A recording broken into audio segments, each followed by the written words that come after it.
Hello दोस्तों।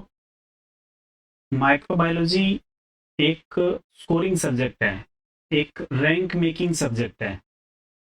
तो AIIMS है एंड अदर स्टेट एग्जाम्स जो है, इन सब में 3 से 4 क्वेश्चन जो माइक्रोबायोलॉजी में से आते हैं।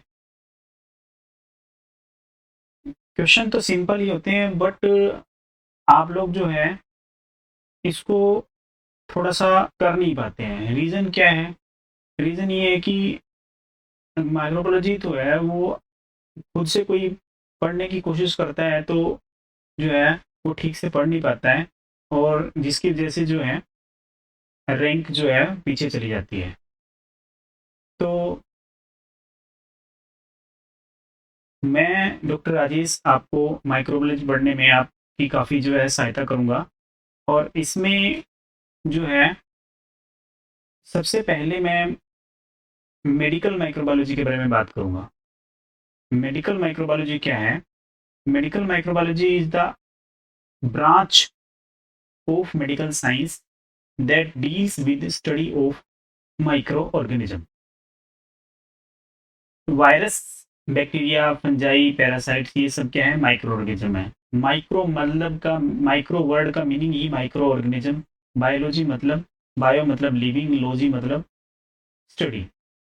तो लिविंग माइक्रो ऑर्गेनिज्म की स्टडी को हम माइक्रोबायोलॉजी बोलते हैं।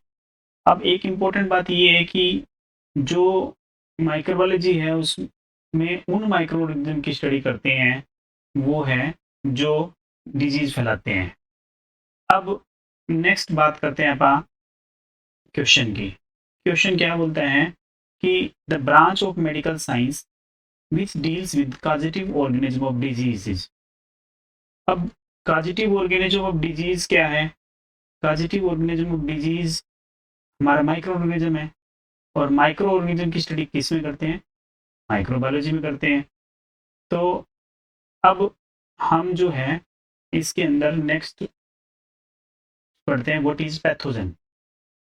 पैथोजन का क्या मतलब है? पैथोजन का मतलब है कि वही माइक्रो ऑर्गेनिज्म जो आप पीछे पढ़ के आए हैं, जो डिजीज प्रोड्यूस करते हैं, वही। जैसे वायरस, जैसे वायरस का पार्टिकल्स है, प्रोटीन पार्टिकल्स, वो ये सब चीज़ें जो हैं। उसके बाद प्रोकैरियोट। प्रोकैरियोट क्या होता है? प्रोकैरियोट वो ऑर्गेनिज्म है जो बैक्टीरिया बोलते हैं जिसको अपन। फंजाई, जैसे फंगस। फंगस जो है जैसे रिंग वर्म है, एथलीट फुट करती है ये। प्रोटोजोआ जैसे प्लाज्मोडिया। प्लाज्मोडिया जैसे मलेरिया करता है। प्लाज्मोडिया जो है मलेरिया का पॉजिटिव ऑर्गेनिज्म है। फिर है पैरासाइट्स। पैरासाइट्स में टेप वर्म, राउंड वर्म, ये आते हैं। तो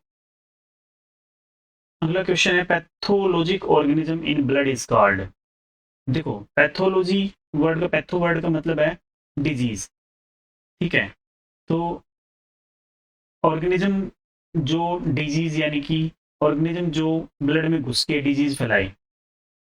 तो जो पैथोजन जब पैथोजन जब यानी कि ऑर्गेनिज्म जो micro organism pathogen, virus, bacteria, fungi, ये जब ब्लड में घुस जाए तो वो इन्फेक्शन कर देता है, और इन्फेक्शन से डिजीज फैलती है। तो सेप्टिक वर्ड का मतलब है इन्फेक्शन, और ईमिया मतलब ब्लड। तो infection in blood is septicemia. अब बात करते हैं अब नेक्स्ट क्वेश्चन की कि pathogenic organism are use in pasteurization process.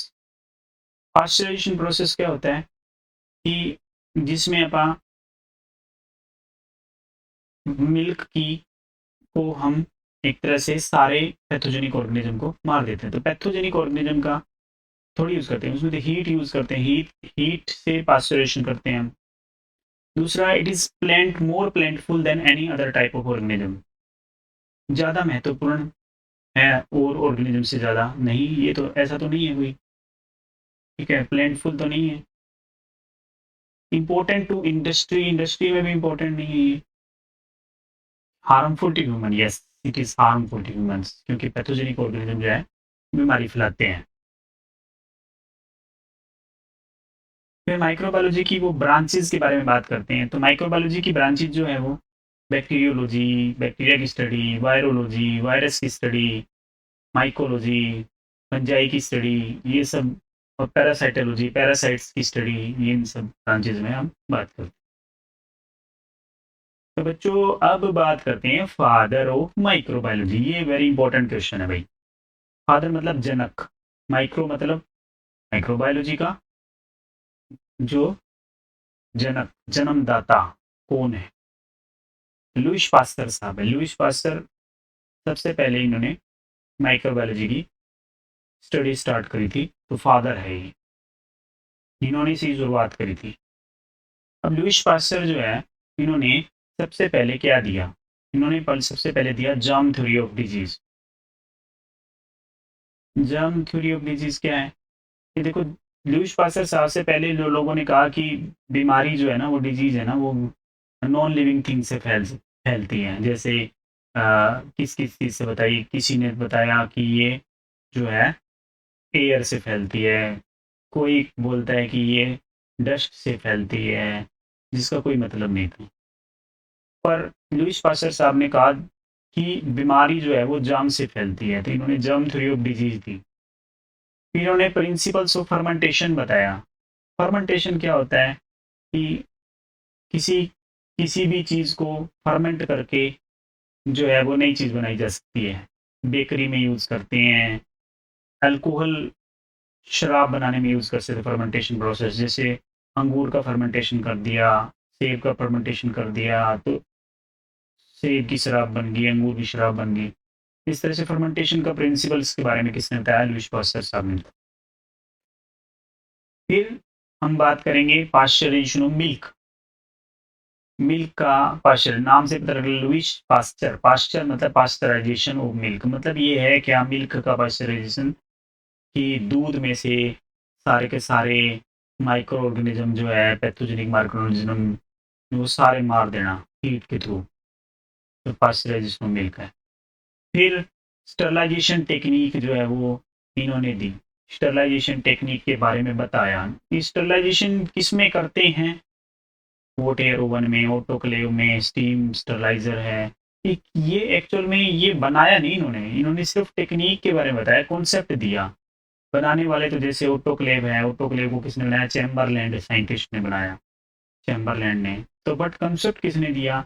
Lewis pastor साहब ने दिया।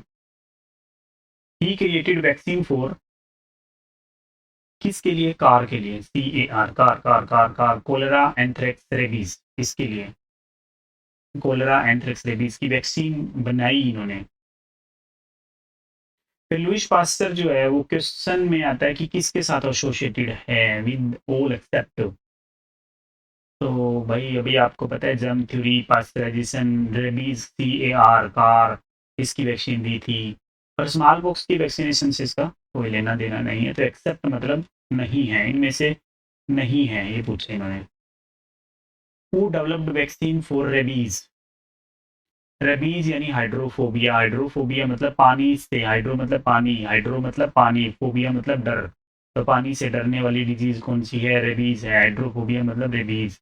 इसके लिए कार वैक्सीन किसने बनाई थी? तो आपको पता ही है, कार वैक्सीन अभी अभी जस्ट बात की, लुईस पास्टर साहब ने बनाई। फिर एंटोनी वैन ल्यूवेनहुक, देखो भाई कि एक बड़ा ही जो है ना फैंसी सा नाम है, एंटोनी वैन ल्यूवेनहुक। अब ये जो ना फैंसी बंदा के बाल भी फैंसी हैं। एंटोनी वैन ल्यूवेनहुक की फोटो याद रखनी है, क्योंकि गेम्स में पूछते हैं, सब दर्जे में पूछते हैं। और ये बहुत इंपॉर्टेंट साइंटिस्ट है, क्योंकि इन्होंने माइक्रोस्कोप की स्टडी करी थी। माइक्रोस्कोप की स्टडी, माइक्रोस्कोप बनाया था इन्होंने। तो भाई जो इन्होंने माइक्रोस्कोप बनाया वो क्या था? इन्होंने एक जो है ना ये माइक्रोस्कोप दिखा रखा है, इस माइक्रोस्कोप में एक लेंस लगा दिया, यहाँ पे एक ये लेंस लगा रहे हैं, लेंस लगा रहे हैं। और जो है सिंपल सा एक अपरेटस बनाया, जिसको हम इसका नाम रख दिया है इन्होंने सिंपल माइक्रोस्कोप, सिंपल सबटाइटल सुना है, सिंपल माइक्रोस्कोप। ये सिंगल लेंस था, इसमें एक ही लेंस था, वो ज़्यादा लेंस नहीं है, तो सिंपल क्यों बोला, क्योंकि सिंगल लेंस का है। देखो माइक्रोस्कोप बनाया तो ये फालतू के काम तो करेगा नहीं, तो इन्होंने कुछ करा ही होगा माइक्रोस्कोप बना के, तो मतलब किसको देखा इन्होंने, लिविंग सेल को फर्स्ट टाइम, लिविंग सेल को पहले से। और लिविंग सेल को देखा सबसे पहले, माइक्रो ऑर्गेनिज्म को इन्होंने देखा, माइक्रोस्कोप बनाया तो माइक्रो ऑर्गेनिज्म को इन्होंने देखेंगे, बैक्टीरिया प्रोटोजोआ, देखो वायरस नहीं हुए, वायरस की बात नहीं कर रहे हैं, बैक्टीरिया और प्रोटोजोआ दिखते हैं हमारे इसके अंदर। तो ये हमारा जो है एंटनी वैन ल्यूवेनहुक थे, जो कि माइक्रोस्कोप इन्होंने खोज करी। आगे क्वेश्चन करिए, हु डिस्कवर्ड सिंपल माइक्रोस्कोप, बताइए। Antonie van Leeuwenhoek. तो ये क्वेश्चन भी आप कर सकते हैं कि ल्यूवेनहुक जो है वो किससे एसोसिएटेड है, टेलीस्कोप, माइक्रोस्कोप, स्टेन, इम्यूनाइजेशन, ये माइक्रोस्कोप से एसोसिएटेड है। अब होता है एक तो सिंपल माइक्रोस्कोप जिसमें एक लेंस था, ये कंपाउंड माइक्रोस्कोप है जिसको लाइट माइक्रोस्कोप के नाम से भी जानते हैं। लाइट माइक्रोस्कोप मतलब इसमें जो है लाइट का यूज करते हैं। कंपाउंड क्यों बोलते हैं, क्योंकि इसमें एक से ज्यादा लेंस है। लेंस कौन कौन से हैं अभी, एक ये ओक्यूलर लेंस है, एक ये ऑब्जेक्टिव लेंस है, एक इसमें कंडेंसर है, तीन चीजें हैं इंपॉर्टेंट। नीचे है इसमें लाइट सोर्स, ये लाइट सोर्स, ये लाइट सोर्स हो गया, लाइट सोर्स। कंडेंसर ये है जो ये नीचे स्टेज के नीचे कंडेंसर है, इसका काम क्या होता है, कंडेंसर का काम होता है ये यहाँ से जो लाइट आई ऊपर की तरफ गई, ये लाइट यहाँ तक आ गई ऊपर तक, और यहाँ पे हमारी स्लाइड रखी हुई है, इस स्लाइड को आप इस स्टेज पे रख के और आंखों से आप फिर यहाँ से देख लेते हैं, ऐसे करके, ऐसे लाइट जो है इसको देखने में हेल्प करती है। तो ये कंपाउंड माइक्रोस्कोप है, कंपाउंड माइक्रोस्कोप, इसमें एक से ज़्यादा लेंस। क्वेश्चन देख लेंगे भाई, all are parts of light microscope except light microscope को लाइट माइक्रोस्कोप बोलते हैं क्योंकि इसमें लाइट का यूज होता है। Eyepiece, objective lens, condenser, ये चीजें होती हैं, पर देखो स्लाइड हम रख के देखते हैं, स्लाइड कोई माइक्रोस्कोप का पार्ट नहीं है। Who was the first person to view micro organism, पता ही है भाई, अभी तो देखा था कि जो माइक्रोस्कोप बनाएगा वही तो देखेगा।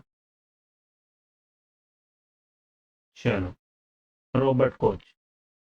रॉबर्ट कोच जो है फादर ऑफ बैक्टीरियोलॉजी है। क्यों भाई बैक्टीरियोलॉजी, क्योंकि इन्होंने जो एक कल्चर मीडियम में से बैक्टीरिया को आइसोलेट कर दिया, अलग से निकाल लिया।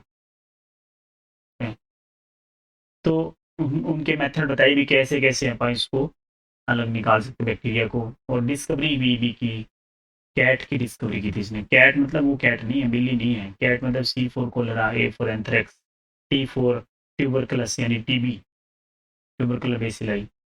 दूसरा कोच पोस्टुलेट्स इन्होंने बनाए, Koch postulates, Koch phenomena. Koch नाम है ना, तो कोच पोस्टुलेट्स, कोच फिनोमिना ये होगा। टीबी के बैक्टीरिया को कोच बेसिलस भी बोलते हैं, को कोच बेसिलस। और टीबी को कोच डिजीज भी बोलते हैं, कोच डिजीज। तो ये सारा रॉबर्ट कोच के ऊपर ही जो है नाम से रखा हुआ है, रॉबर्ट कोच। और इन्होंने एक हैंगिंग ड्रॉप मेथड भी बनाया, हैंगिंग ड्रॉप मेथड, ये आगे हम सब पढ़ेंगे। देखो सबसे पहले हम कोच पोस्टुलेट्स के बारे में बात करते हैं कि एक चूहा लिया इन्होंने जो डिजीज्ड था, बिल्कुल जिसमें डिजीज थी, उसका लिया ब्लड बाहर निकाल, और ब्लड को इन्होंने डाल दिया कल्चर मीडियम में कि ग्रो करने के लिए, कि कोई ऑर्गेनिज्म है तो ग्रो कर जाए। और ग्रो करने के बाद इसकी ऑर्गेनिज्म की एक कॉलोनी बन गई। अब ये जो ऑर्गेनिज्म है इन्होंने इंजेक्शन में भरा, उठा के एक हेल्दी एनिमल्स के अंदर डाल दिया, हेल्दी माउस में डाल दिया, और इस हेल्दी एनिमल में भी वही डिजीज हो गई जो पहले इस माउस में थी, सेम। और इसका भी ब्लड निकाल के इन्होंने एक कॉलोनी बनाई, तो सेम ऑर्गेनिज्म ये डिश, पेट्री डिश में आया, और यही सेम ऑर्गेनिज्म यहाँ है।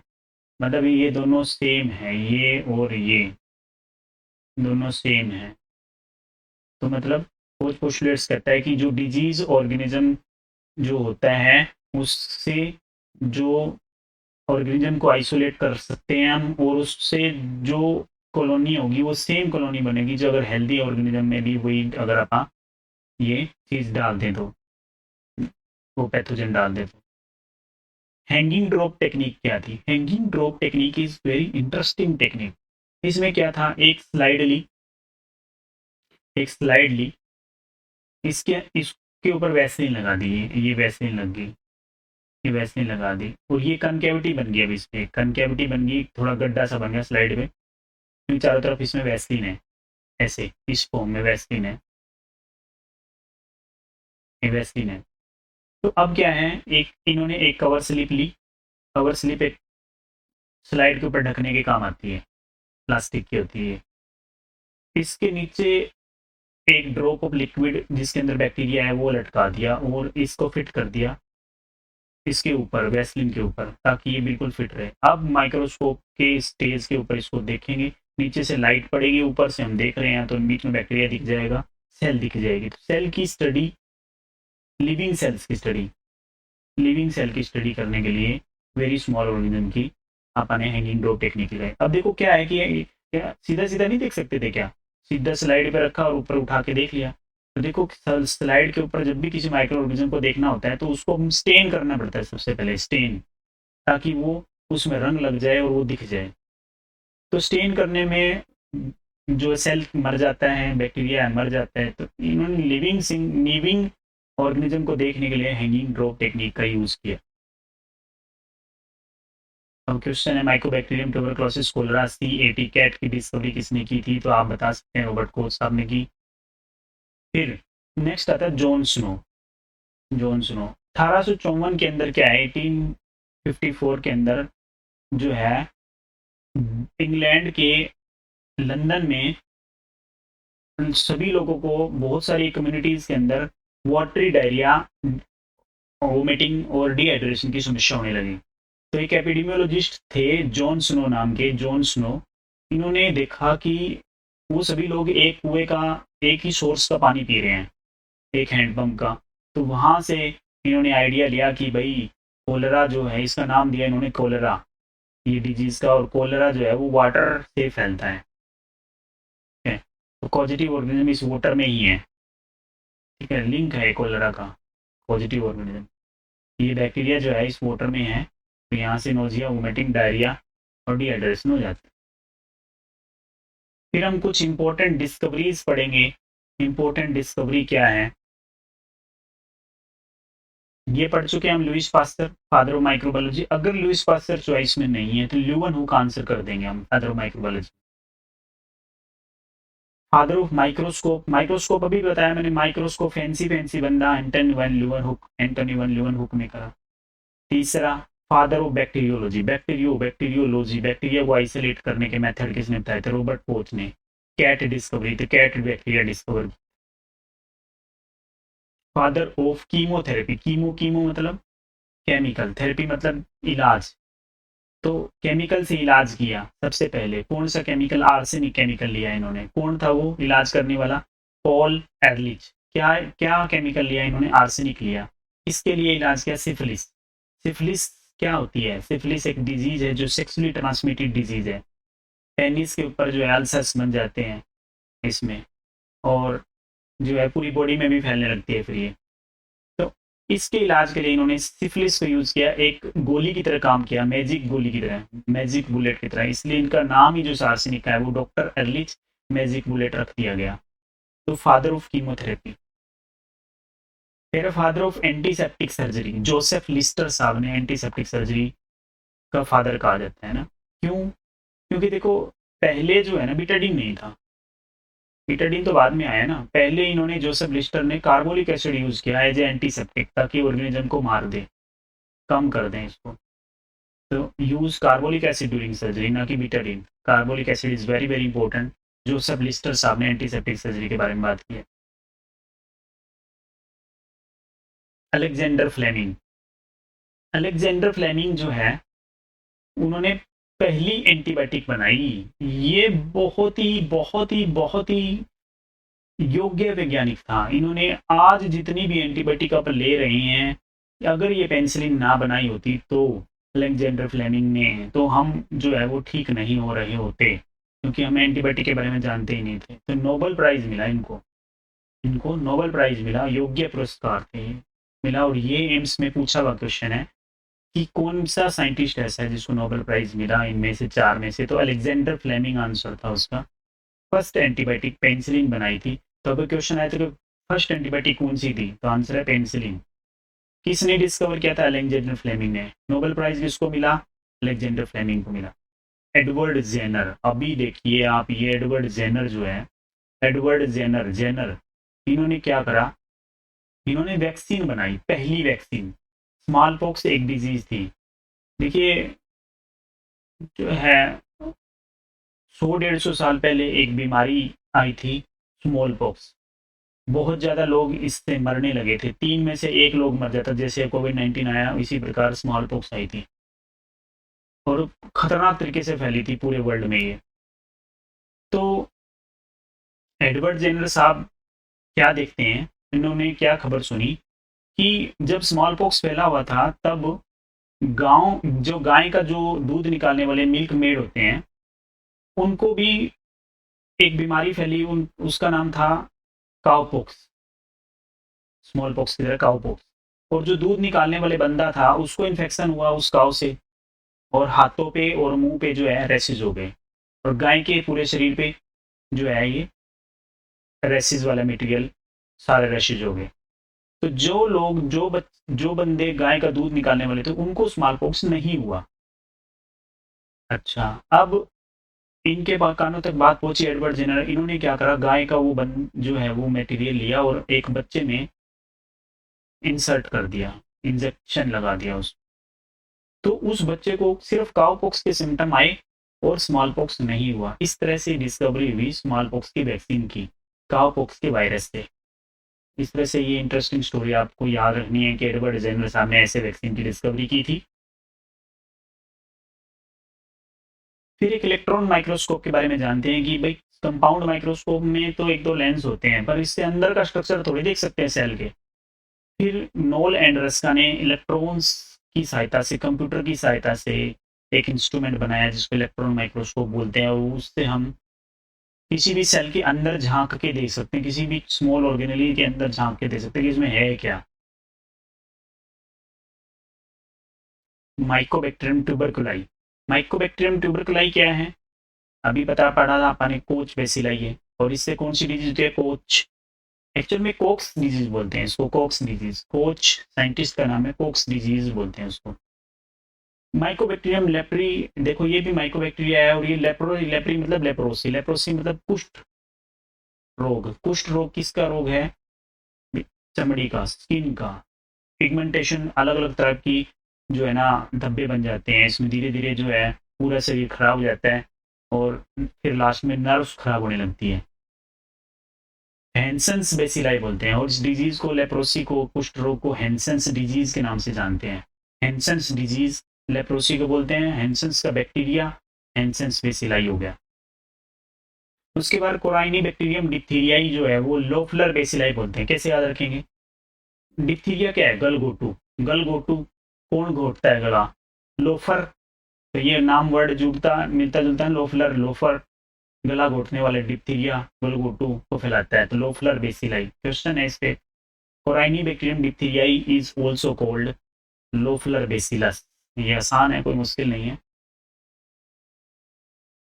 फिर एक साइंटिस्ट आए, कैरी बी म्यूलिस, म्यूलिस, इन्होंने क्या है, पीसीआर को, पीसीआर पॉलीमरेज चेन रिएक्शन, इसकी डिस्कवरी की। देखो इसका इंपॉर्टेंस इतना है कि ये जो पॉलीमरेज चेन रिएक्शन है, कोई बैक्टीरिया, वायरस जो भी आरएनए और डीएनए से बने होते हैं, उनका उसमें थोड़ा सा आरएनए डीएनए होता है, ये मशीन जो है ना बहुत ज्यादा अमाउंट में इसको जो है ना रेप्लीकेट कर देते हैं, मतलब नंबर्स में बढ़ा देते हैं, आरएनए डीएनए का बहुत ज्यादा अमाउंट में हो गया, और जिससे फिर हम इसको आगे स्टडी करके पहचान लेते हैं कि किसका है।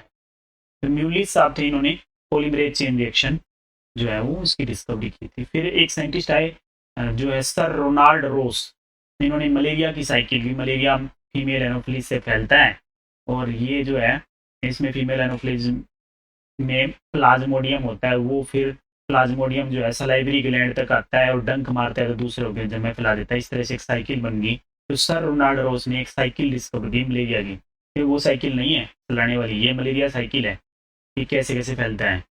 Most common organism affected in malaria, most common organ affected in malaria is spleen. Cell किसने डिस्कवर की थी? रॉबर्ट हुक ने। तो सेल डिस्कवर की रॉबर्ट हुक ने, तो दूसरा रॉबर्ट नाराज हो गया, बोला रॉबर्ट ब्राउन ने, इन्होंने न्यूक्लियस डिस्कवरी कर दी। रॉबर्ट ब्राउन, ऐसे याद रखेंगे, cell Robert Robert, nucleus Robert Robert, Hooke Robert Hooke and Robert brown.